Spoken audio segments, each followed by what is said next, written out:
خواتین و حضرات، اسلام آباد کی اس سردی میں بچوں اور عورتوں کے ساتھ بیٹھنا باہر سردی میں اس درجہ حرارت میں بہت مشکل ہے، لیکن جو بلوچ مظاہرین ہیں وہ اس وقت جو بیٹھے ہوئے ہیں باہر سردی میں پریس کلب کے سامنے ٹینٹ لگا کر اپنے مطالبات کو لے کر، وہ ان کی ہمت ہے اور میں سمجھتا ہوں کہ جو ان کے حوصلے ہیں وہ اسلام آباد کی جو بلند عمارتیں ہیں اس سے بھی زیادہ بلند ہیں۔ اور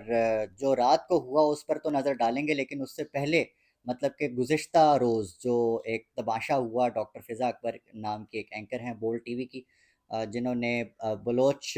جو وہاں پر رہنما مہرنگ بلوچ وہاں پر موجود ہیں، جو کہ پورے دھرنے کو اس وقت لیڈ کر رہی ہیں، ان سے کچھ تلخ کلامی ہوئی، جو ان کے ساتھ سوال کیے گئے ڈاکٹر فضا کی جانب سے، تو وہ کچھ مسئلہ کریٹ کر گئے۔ اور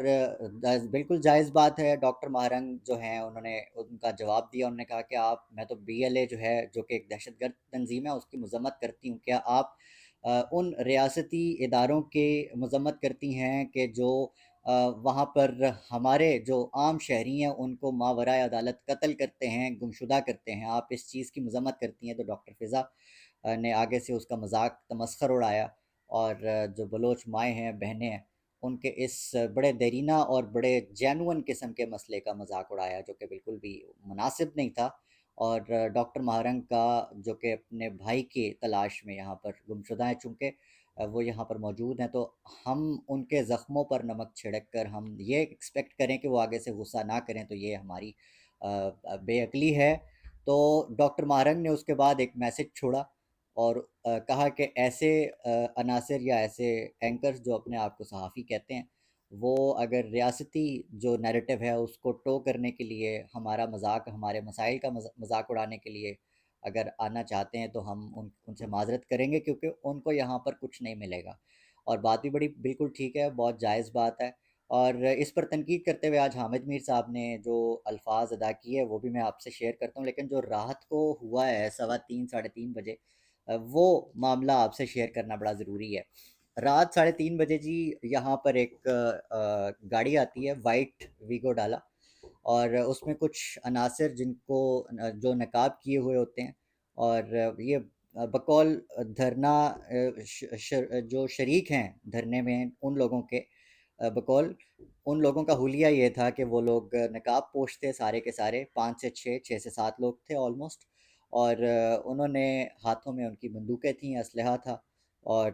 مکمل آرمڈ تھے وہ لوگ، اور انہوں نے پہلے تو خواتین اور بچوں کو ڈرایا، دھمکایا اور دھمکیاں دیں،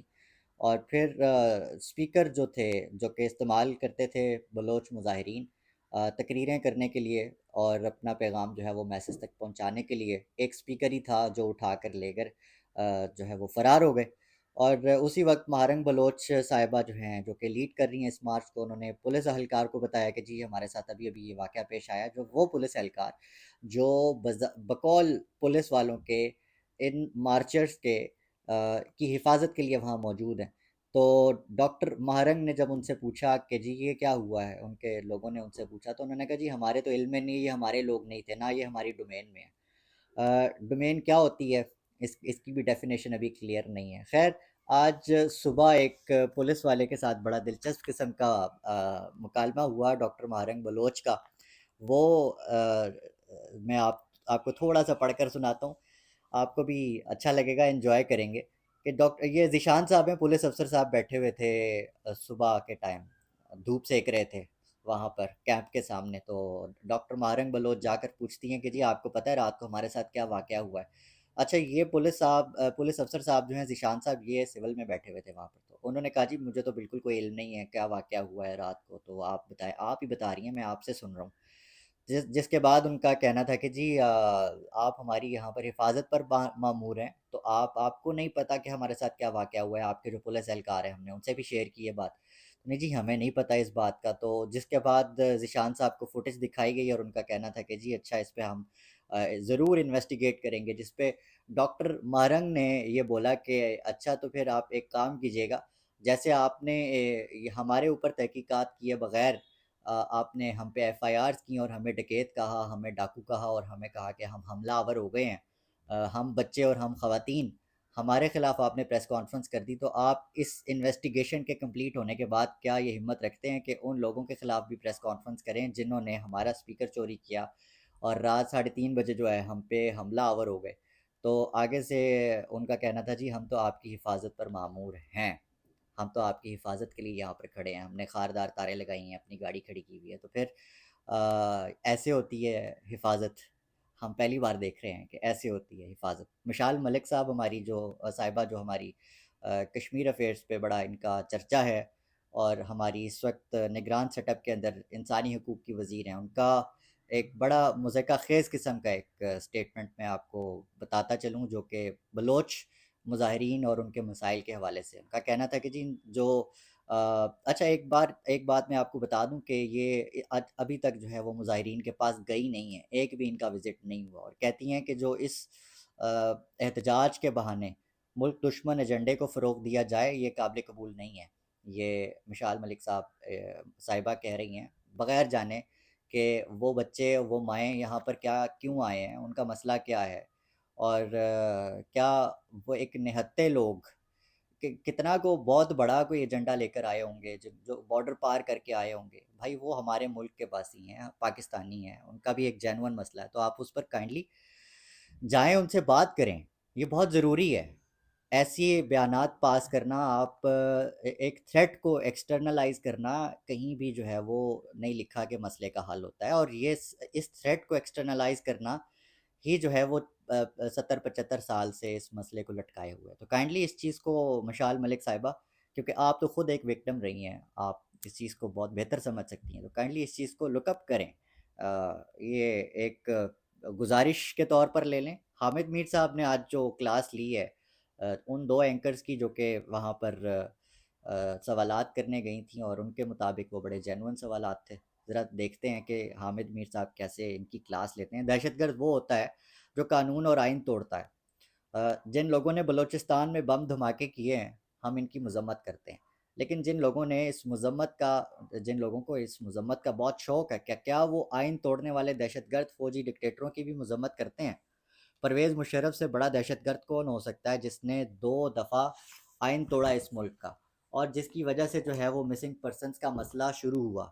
مسنگ پرسنس کا مسئلہ حامد میر کے مطابق ان سے شروع ہوا، لیکن مسنگ پرسنس کا جو معاملہ ہے وہ بڑا جینون ہے، اور اس کی ہسٹری جنرل ضیاء اور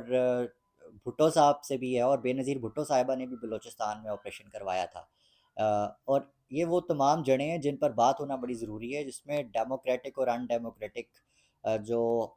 سو کالڈ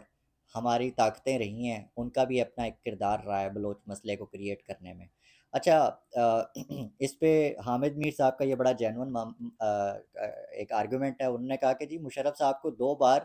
عدالتوں میں آئین توڑنے پر بھی ریلیف ملا، اور اگر ریلیف نہیں ملا تو جو بلوچ مائیں ہیں یہاں پر بیچاری بین کر رہی ہیں اپنے گھر والوں کے لیے، اپنے بچوں کے لیے، ان کو نہیں مل سکتا۔ تو میڈیا کا کام ہے، یہ جو اصل بات حامد میر صاحب نے بڑی اصل بات یہ کی ہے کہ میڈیا کا کام ہوتا ہے وائس آف دا وائس لیس بننا، to become the voice of the وائس لیس۔ اگر آپ وائس لیس کی وائس نہیں بن سکتے تو کم از کم آپ اپنے 2 نمبر گھٹیا قسم کے سوالات کے ذریعے مظلوموں کا جو زخم ہے اس پر نمک نہ چھڑکیں۔ آپ کا کام صحافت ہے، صحافت کریں، ان لوگوں کی، ان طاقتوں کی جو ہے وہ ٹاؤٹ بن کر جہاں لوگوں کی زخموں پہ نمک نہ چھڑکیں، اور آپ کو شرم آنی چاہیے۔ حامد میر صاحب کا بہت جینون آج یہ انٹرویو تھا وہاں پر، چونکہ وہ آج بھی پہنچے تھے اور روز آتے ہیں ان بلوچ مظاہرین کے پاس، ماؤں کے پاس، بچوں کے پاس، جو کہ آنا بالکل جسٹیفائڈ ہے، اور اس ملک میں ہر وہ آواز جو ڈیموکریسی کے لیے، جو کہ فریڈم آف سپیچ کے لیے اٹھتی ہے ہمیشہ سے، اس کو آج بلوچ کاز کے اوپر ضرور بات کرنی چاہیے۔ اس ویڈیو میں اتنا ہی، اگلی ویڈیو میں انشاءاللہ ملاقات ہوتی ہے۔ اپنے آس پاس سب کا، اپنے پاکستان کا بہت خیال رکھیے گا۔ اللہ نگہبان۔